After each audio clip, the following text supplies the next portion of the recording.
আমি ছাড়া আবার আর কেউ নাই। আমি যদি চলতে না পারি তাহলে আমার পরিবারটা ধ্বংস হয়ে যাবে। 2 দিনের ভিসায় মিছা দুনিয়ায় কেন পাঠাইলি? হায়, আসলে এই পৃথিবীতে আমরা যারা এসেছি একদিন না একদিন আমাদের এই পৃথিবী ছেড়ে চলে যেতে হবে। ফেলে যাওয়া স্মৃতি, ফেলে যাওয়া অবস্থান, যেটাকে নিয়ে মানুষ আলোচনা করবে। সো গাইস, আমি মোহাম্মদ সাজু গাজী, প্রতিবন্ধী ফান ফুলবাড়ি কুড়িগ্রাম, ছুটে এসেছি আমাদের কুড়িগ্রাম জেলায়।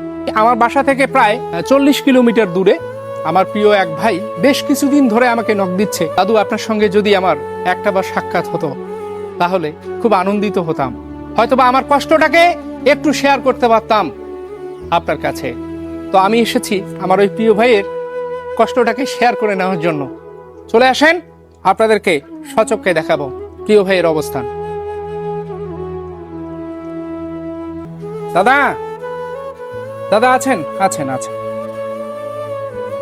এই যে দাদা, এই হচ্ছে দাদার বাসা। আপনারা জানেন আসলে শহরের যে অবস্থান। তো এই যে আপনারা দেখতে পাচ্ছেন আমার এই দাদা, আমরা দাদার মুখ থেকে শুনবো তার অবস্থান সম্পর্কে। আসলে দাদাকে দেখতেছেন ক্রেজ হাতে, উনি ক্রেজ নিয়ে দাঁড়িয়ে আছে। আসলে একটা মানুষের জীবনে দুঃখ বেদনা কষ্ট আসবে, এটাকে অতিক্রম করে চলতে হবে আমাদের, কোনো উপায় নেই।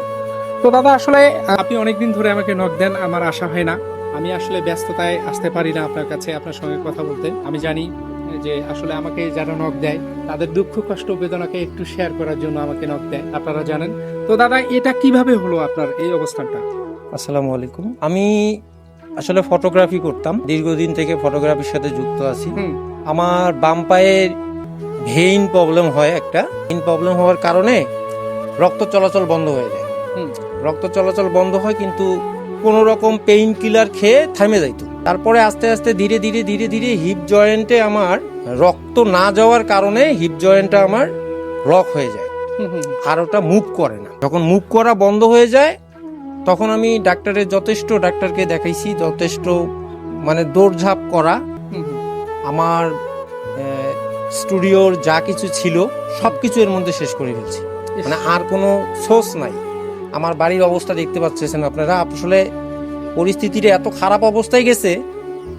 কিন্তু তখন পর্যন্ত ডান পা আমার ভালো ছিল, ডান পার মধ্যে আমি প্রেসার দিয়ে পেইন কিলার খেয়ে চলতে পারতাম।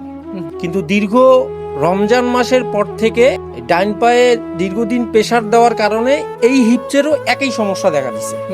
এই হিপটো ডাক্তারকে দেখানোর পরে যে এখানে ফাটল ধরছে, ফাটে যাচ্ছে।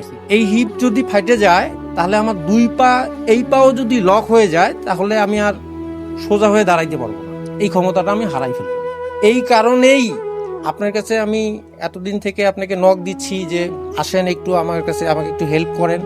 তো দাদা, আপনার চাওয়া কি? এখানে অনেক মানুষ আছে, দানশীল মানুষ আছে, অনেক ভালোবাসার মানুষ আছে, আমার বিশ্বাস কেউ না কেউ আপনার পাশে অবশ্যই দাঁড়াবে। একটু বলেন।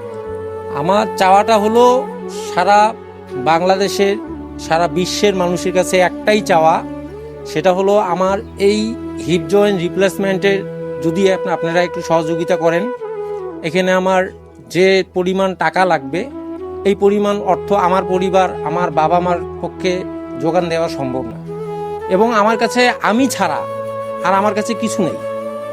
এই কারণেই আপনাদের কাছে জোর হাতে মিনতি করতেছি, আমাকে একটু সহযোগিতা করেন, আমার পরিবারটাকে বাঁচান। আমি ছাড়া আবার আর কেউ নাই। আমি যদি চলতে না পারি তাহলে আমার পরিবারটা ধ্বংস হয়ে যাবে। আমার মা অসুস্থ, আমার বাবা অসুস্থ, আমিও যদি পড়ে যাই তাহলে এদের পাশে কে থাকবে? চোরাতে মিনতি করতেছি, দয়া করে আমার পাশে দাঁড়ান, আমার হিপ জয়েন্ট রিপ্লেসমেন্টের একটু সহযোগিতা করেন। আমি সকলের কাছে অনুরোধ করতেছি, আমিও আমার দাদার জন্য আপনাদের কাছে চাচ্ছি। আমরা তো অনেকেই অনেক কিছুই করে দেই, এই সোশ্যাল মিডিয়ায় বিভিন্ন মানুষের পাশে দাঁড়াই। অনুরোধ রইল আমার প্রিয় দাদা ভাইয়ের পাশে একটু দাঁড়ান। আমার বাসা থেকে 40 কিলোমিটার দূরে আমি দাদার আকুতি, দাদার কথা শুনে ছুটে এসেছি তার সঙ্গে দেখা করতে। প্রতিবন্ধী ফান থাকতে চাই অসহায় মানুষের পাশে। আমি কুড়িগ্রামে এসেছি শুধুমাত্র আমার এই প্রিয় দাদার পরিবার এবং দাদার সঙ্গে দেখা করার জন্য। অনুরোধ রইল আপনাদের কাছে, যদি ভালো লাগে আমার এই ভিডিও লাইক কমেন্ট শেয়ার করে সবাইকে দেখার সুযোগ করে দেবেন। সে আশা প্রত্যাশা রেখে আমি সাজু গাজী আজকের মতো বিদায় নিচ্ছি।